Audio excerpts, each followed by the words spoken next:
Adokeaka TV, bonsoir. Ici, nous sommes toujours à Albarika, dans la cité des Koburu. Je l'avais annoncé tout à l'heure dans la voiture, je disais qu'on allait à la rencontre d'une dame. Mais à ma grande surprise, c'était une dame et un monsieur. On est venu, on a rencontré ce monsieur.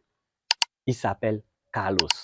Un monsieur qui fait de très grandes choses, de choses surprises que moi, je n'ai jamais vues dans la cité des Koburu. C'est la toute première fois. Je n'ai jamais entendu parler de ça. C'est la toute première fois que je vois ça.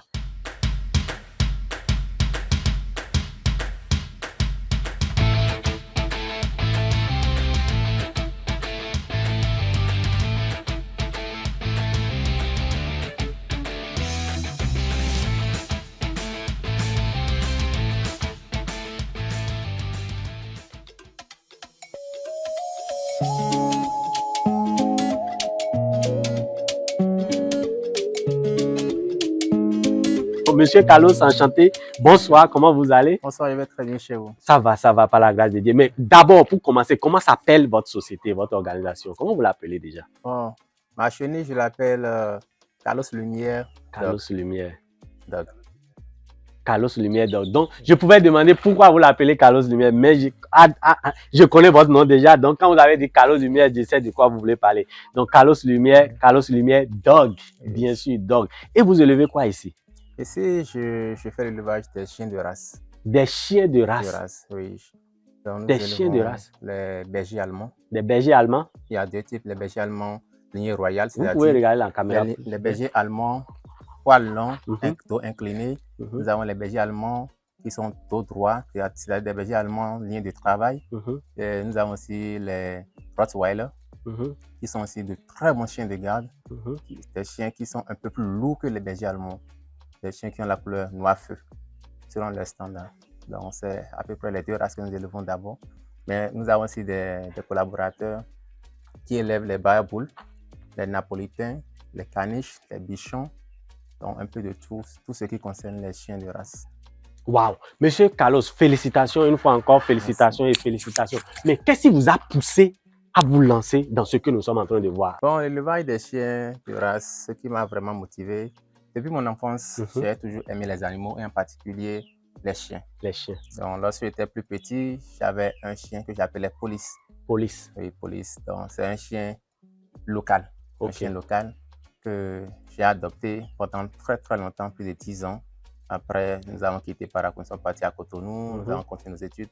À mon retour, je me suis encore lancé dans le chien. J'ai pris d'abord un chien local qui n'a pas perduré, qui est décédé malheureusement. Après ça, j'ai pris ma première chienne, berger allemand, qui s'appelait Lumière. Lumière. Donc, c'est là le nom de la structure, Carlos Lumière. Carlos Lumière.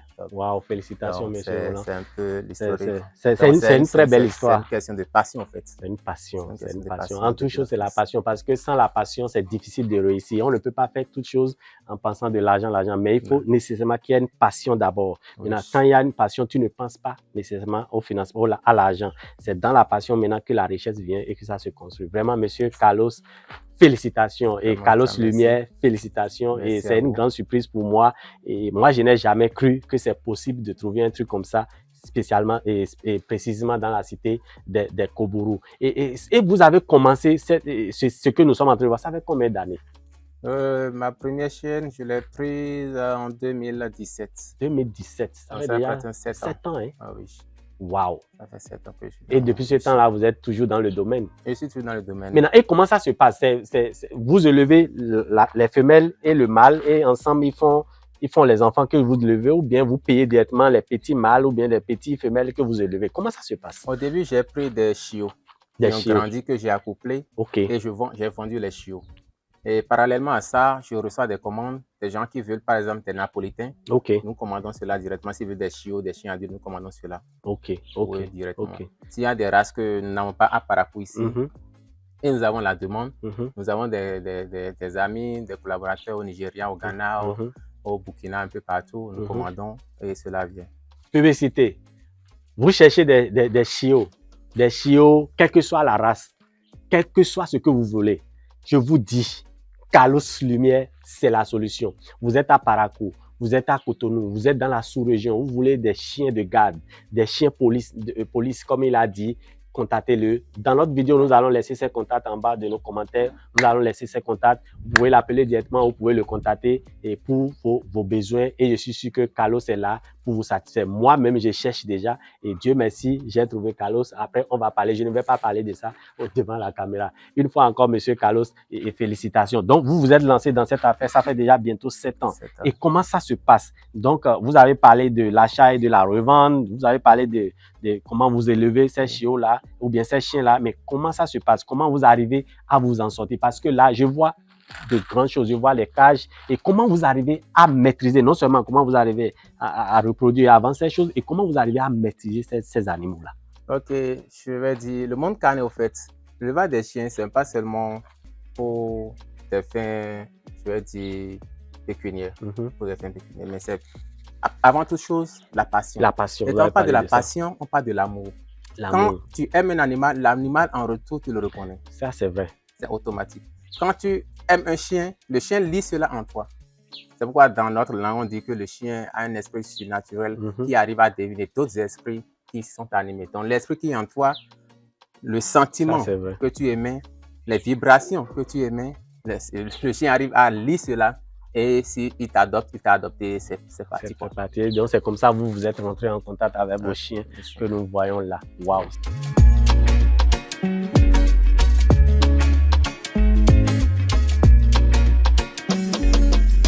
Avez-vous reçu une formation sur ça? Comment élever ces trucs-là? Parce que je vois les grillages et je vois que c'est un travail permanent que vous faites. Mais avez-vous reçu une formation sur ça? Une formation théorique, non. Une formation sur le tas, oui. Avec l'expérience, on finit par s'y mettre. On a des amis qui ont commencé avant nous, qui nous donnent quelques notions. Nous-mêmes, nous documentons. Nous ne disons pas que nous avons la connaissance de toutes choses, mais nous cherchons jour après jour à nous cultiver, à connaître un peu plus sur chaque race de chien, sur chaque type de chien, sur comment garder chaque race de chien, sur comment alimenter chaque race et comment dresser chaque race. Ok. Donc, chaque race avait le type d'alimentation, avec le type d'alimentation, la manière de l'éduquer, et de le dresser, de le faire en fait ce qu'on veut qu'il soit.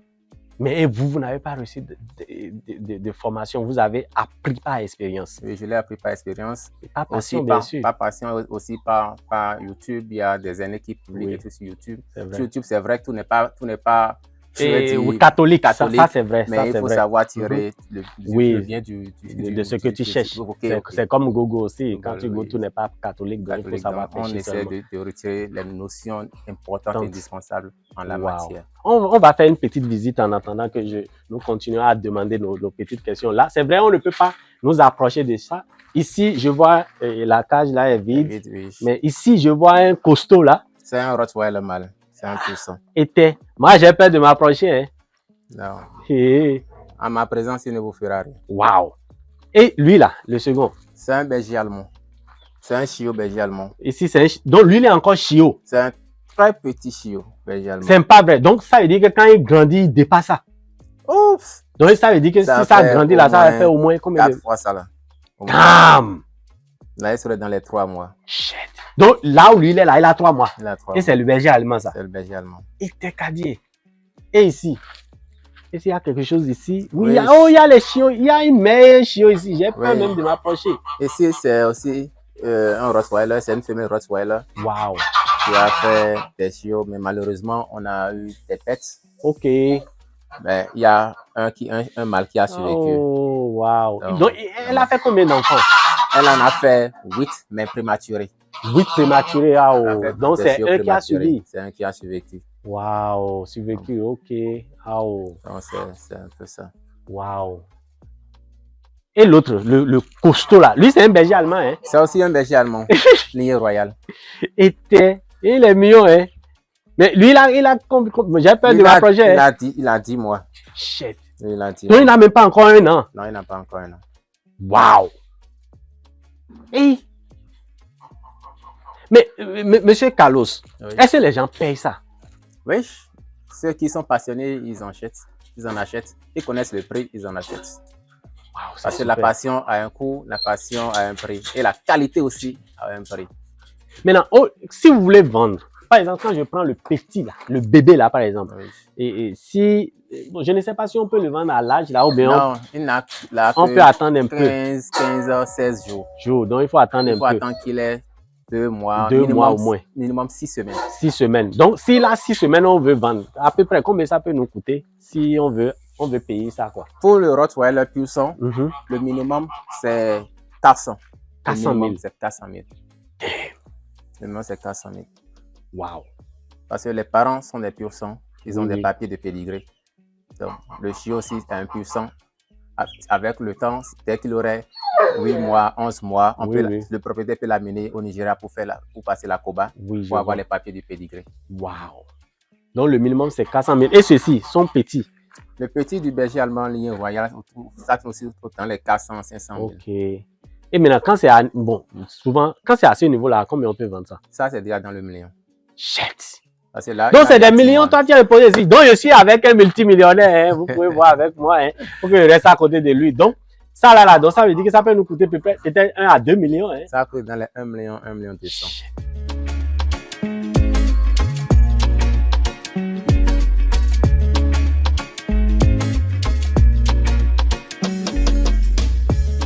Mais avec notre température, avec notre climat, comment vous arrivez à les maîtriser, à gérer la chaleur, et surtout avec les bergers allemands, avec la seconde race? Comment vous arrivez à gérer ça pour que ces chiens-là soient en bonne santé? Bon, nous pouvons dire que les chiens sont des animaux qui s'adaptent très vite. Super, je vois. Ils s'adaptent très vite. Par exemple, le berger allemand ligne royale, c'est un chien qui vit normalement dans les zones où il fait plus frais. Oui. Mais quand les amenons dans le pays, des pays un peu tempérés, des pays un peu plus chauds, ils s'accommodent, ils font avec la température. Il y a un temps de transition pendant laquelle il faut veiller. Il faut vraiment veiller sur eux, voir leur comportement, analyser leur comportement, voir s'ils ont besoin de compléments alimentaires, s'ils ont besoin de câlins, s'ils ont besoin de fraîcheur, les toucher régulièrement, jusqu'à ce qu'ils puissent s'adapter complètement. Ok, je vois. Waouh.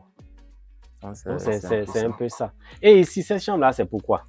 De l'autre côté, c'est la maternité. Oh, la maternité. Normalement, lorsqu'elles sont gestantes, je les mets de l'autre côté, mais la zone est en réflexion. En réflexion, c'est pourquoi c'est chantier. C'est en chantier. Même la femelle là est actuellement ici. Sinon, elle ne serait pas là. Elle serait à la maternité. À la maternité, je vois. Waouh.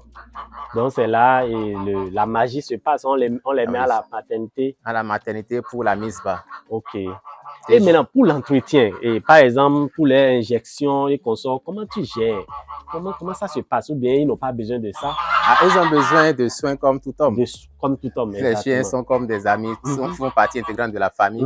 Donc, on les soigne comme on soigne nos enfants. Oui. On les soigne comme on soigne nos enfants. Avec au début, j'avais un vétérinaire qui venait les suivre. Avec le temps, j'ai eu un peu la main. Donc, pour des choses plus basiques, je m'en occupe. Et ça ne te coûte pas beaucoup cher? Non. L'entretien, au fait, c'est du début, il faut commencer. Ce n'est pas lorsque tu laisses le chien complètement malade à terre que tu vas maintenant dire je vais l'amener au cabinet vétérinaire. Quand tu connais ton chien, tu le regardes chaque jour, tu dois l'observer, tu dois l'analyser, tu vas voir son comportement. Est-ce qu'il a changé de comportement? Est-ce qu'il agit différemment? Est-ce qu'il est triste? Est-ce qu'il se réserve? Il faut lire tout cela sur le chien. Même si le chien est stressé, il faut pouvoir regarder cela, analyser cela et remarquer pour pouvoir savoir quelle est l'attitude, quelle est l'ingestion qu'il faut faire, quel est le traitement adéquat. Est-ce qu'il faut lui apporter des compléments alimentaires pour le déstresser? Est-ce qu'il faut changer son alimentation? Est-ce qu'il faut de l'antibiotique? Il faut le booster, et ainsi de suite, ainsi de suite. Waouh! Monsieur Carlos, une fois encore, félicitations. Hein. Je me rappelle au début, vous avez parlé de passion. Vous avez dit que vous êtes en train de faire ce que vous faites par passion. Oui. C'est vrai, c'est pas passion. Mais ce que j'allais demander, est-ce que aussi c'est à un but lucratif? Parce que quand vous faites ça, parce que si vous allez vendre, parce que les gens vont venir, ils vont dire qu'ils ont besoin de ça, vous vendez, mais comment ça se passe dans ce sens-là? Est-ce que vous vendez aussi? Et quand vous vendez, comment vous arrivez à vous en sortir? Est-ce que vous faites un peu de liquidité sur ça? Ou bien comment vous arrivez à vous en sortir? Parce que les gens qui regardent nos vidéos, il y a bien sûr les gens qui vont faire ça aussi. C'est toujours pas passion. Quand tu n'as pas la passion d'une chose, tu ne peux pas le faire. Ce n'est pas passion. Mais dans la passion aussi, il y a le suivi. Oui. Ou bien c'est la suivi, on dit. Le suivi. Donc, il y a le suivi aussi dans la passion. Et tu veux survivre, tu veux pouvoir vivre. Et donc, dans ça aussi, tu es obligé de vendre certains, de liquider. Mais comment ça se passe avec ça? Surtout avec une population paraquoise qui ne connaît pas trop les chiens de race ou bien qui ne maîtrise pas trop les chiens de race. Comment vous arrivez à vous en sortir? En ce qui concerne, bon, nous ne parlons pas de vente de chiens dans notre jargon parce qu'il s'agit d'une passion. Nous parlons de cession de chiots ou cession de chiens. Ok. D'une manière à dire le changement de propriétaire, le changement de maison, le changement de localité pour le chiot ou bien pour le chien. Donc, si c'est l'une de mes propres femelles qui a mis par le chiot, bon, nous avons des groupes dans lesquels nous les publions pour pouvoir procéder à la cession. Et si, parallèlement à cela, les gens demandent des races de chiens que nous n'avons pas sur place, nous faisons la commande au Nigeria ou au Ghana ou en Côte d'Ivoire, même au Gabon, pour pouvoir satisfaire la demande. Super. C'est un peu ça. Wow. Et en tout état de cause, quand tu procèdes, quand tu as un intermédiaire entre quelqu'un qui cède et quelqu'un qui acquiert, il y a ce qu'on appelle le pourboire, selon ceux qui... Oui, le pourboire. Le pourboire. Donc, c'est juste un petit reliquat qui te revient, juste pour te dire merci pour... Mais ce petit reliquat-là, c'est à peu près combien? Ça dépend de la race. Ça dépend de la race que la personne veut. Ça dépend de là où tu trouves le chien ou le chiot. Et ça dépend des conditions de transport aussi. Parfois, on commande des chiens sur le Nigeria pour le Ghana ou pour la Côte d'Ivoire. On fait le prix avec l'éleveur en air. Le client, l'acheteur, celui qui veut acquérir le chiot et le chien, il nous envoie l'argent en francs CFA, mais le temps de convertir l'argent du franc CFA en Naira, le Naira il a pris de la valeur et tu en paies. Donc on accepte ça comme cela. Comme le Naira peut chuter de la valeur et tu peux en bénéficier. Donc c'est pourquoi il dit il n'y a pas une valeur, un taux fixe, il n'y a pas un quota fixe, un montant fixe lors de l'intermédiaire entre celui qui vend et celui qui acquiert. Super. Monsieur Carlos, une fois encore, merci beaucoup. Merci beaucoup pour toutes ces informations-là. Et merci bien sûr pour tout ce que vous faites. Nous savons qu'il n'y a pas de travail sans difficulté.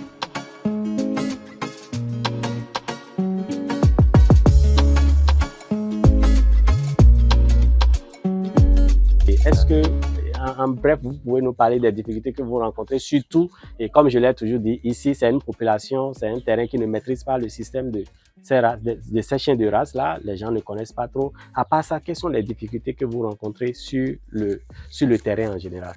Ok, merci bien. En matière de difficultés, la première difficulté, c'est le problème au niveau des bassins. Les bassins. Je ne vais pas trop parler en besoin, mais nous avons le problème au niveau des bassins, surtout des bassins de premier âge, les primo-dogs. Très souvent, les chiens, lorsqu'ils atteignent 6 semaines, 7 semaines, 8 semaines, il faut leur faire la première vaccination. Parfois, nous faisons la première vaccination et cela fait office de virus pour les chiots.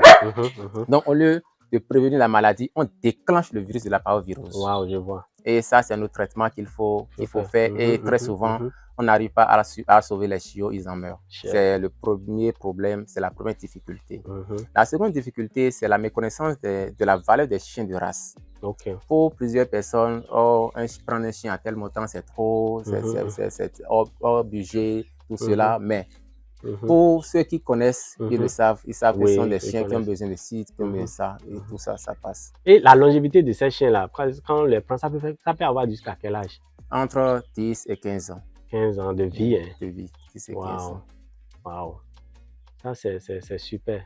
Autre difficulté aussi, c'est la méconnaissance de ces chiens. Parce que les gens disent que les chiens sont des chiens de blanc, ils mangent beaucoup, ils mangent 1 kilo de viande par jour, 2 kilos de viande par jour. Non, il ne faut pas se leurrer. Ce sont des chiens qui sont comme tous les autres. Les autres chiens, Au début, il y a l'entretien basique qu'il faut faire. Et à la suite, il y a la ration de maintien de forme qui ne coûte absolument rien. Super. Une fois encore, monsieur Carlos, merci beaucoup. Je l'ai dit dans l'interview, je l'ai mis entre parenthèses, j'ai bien dit pour vos sessions, parce que au départ, j'avais parlé de vente ou bien d'achat, mais je change le thème pour vos sessions, parce que ici, on ne vend pas, on cède. Donc, pour vos sessions de chiens, pour vos acquisitions, bien sûr, pour vos acquisitions de chiens, et Monsieur Carlos est le mieux placé. Vous pouvez le contacter si vous voulez acquérir de ces chiens, que ce soit les chiens, les chiots, les femelles, les petits, les grandes, toutes races confondues que vous voulez. Je crois que c'est la meilleure personne, c'est la personne qui peut contacter, c'est Monsieur Carlos. Il faut le contacter et je suis sûr que vous serez satisfait. Pour les gens qui ne sont pas sur le territoire, qui souhaitent revenir ou bien qui veulent s'acquérir de ces choses-là, je pense que ici, à Parakou, au nord du Bénin, ça se fait. Même si vous habitez ici, c'est bien possible d'avoir ça chez vous. C'est bien possible de les nourrir, c'est bien possible de les garder, c'est bien possible de les entretenir. C'est pas cher, c'est pas compliqué. Monsieur Carlos est là. Nous allons laisser ses contacts au niveau de notre vidéo. Vous pouvez les contacter. Pour vos formations aussi, Monsieur Carlos a beaucoup d'expérience. C'est un monsieur, il a bien dit au début de cette interview qu'il ne s'était pas fait informer, mais il a appris par expérience.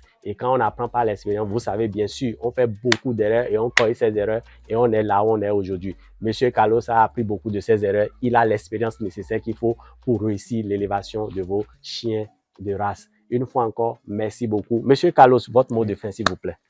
Comme mot de fin, je vais demander à toute la population, qu'elle soit béninoise ou d'ailleurs, de ne pas se faire une idée déjà, je vais dire, retenue sur les chiens de race, mais de savoir que les chiens de race sont comme tous les autres chiens que nous avons. Et une passion pour ces chiens ne fait que agrandir l'amour que nous avons pour ces animaux. Ils sont des animaux qui ont besoin d'amour, qui ont besoin de tendresse, qui ont besoin d'attention, comme tous nos enfants. Ils doivent faire partie intégrante de notre famille. Il ne faut pas avoir un chien juste pour la garde, mais il faut avoir un chien par amour. Et cela, c'est vraiment important et indispensable pour l'élevage des chiens. Merci. Merci beaucoup, Monsieur Carlos. Merci beaucoup. Adukeaka TV, ce n'est pas seulement l'élevage des poules pondeuses, ce n'est pas seulement l'agro-pastoral, c'est l'entrepreneuriat dans tous les domaines, dans tous les sens. Et vous pouvez voir avec nous, vous pouvez remarquer avec nous. Aujourd'hui, nous avons eu la grâce, bien sûr, de rencontrer Monsieur Carlos, qui est dans le domaine de l'élevage des chiens. Une fois encore, merci aux téléspectateurs, merci à nos abonnés. Si tu n'es pas encore abonné, bien sûr, c'est le moment de le faire. Je l'ai dit, je l'ai toujours dit dans toutes mes vidéos. Si tu n'es pas encore abonné, c'est le moment de le faire. Abonne-toi, aime nos vidéos, partage avec ton entourage pour nous soutenir. C'est tout ce que nous demandons, pour nous soutenir, pour nous encourager dans tout ce que nous sommes en train de faire. C'est tout ce qu'on te demande. Partage pour donner la visibilité à Monsieur Carlos, aux autres que nous avons eu la chance d'interviewer aujourd'hui, pour les donner la visibilité, pour les encourager aussi dans tout ce qu'ils font. C'est sûr qu'en le faisant, il y a des gens de bonne volonté qui vont venir à leur secours, qui vont les soutenir, parce que là, Monsieur Carlos, c'est une passion. Quand on a une passion à quelque chose, on veut agrandir la chose. On a une vision lointaine. Monsieur Carlos veut amener ça très loin. Monsieur Carlos veut que vous venez ici aujourd'hui, que vous trouvez 100 chiens de race, 2000, pourquoi même pas 1 million de chiens de race? Mais les moyens n'y sont pas. Donc, partagez les vidéos pour l'encourager. Peut-être ça va tomber sur des grandes personnes, des personnes de bonne foi qui vont soutenir Monsieur Carlos dans sa passion à agrandir ce qu'il est en train de faire. Une fois encore, Monsieur Carlos, merci beaucoup. Merci pour le time. Merci pour tout ce que vous faites. Merci pour l'amour que vous donnez à ces animaux. Le chien, c'est presque proche de l'homme. Une fois encore, sincèrement, nous vous disons merci. Moi-même, j'aime beaucoup les chiens. C'est une occasion pour moi, c'est une grâce pour moi de voir ces trucs-là et de réaliser que c'est bien possible dans la cité des Cobros. Une fois encore, merci. Adukeaka TV, on est ensemble. Une fois encore, tu n'es pas abonné, abonne-toi, share, like. L'objectif, c'est 10 000 avant la fin de l'année. 10 000 abonnés. Restez connectés, restez câblés. On est ensemble. À la prochaine. Adukeaka TV.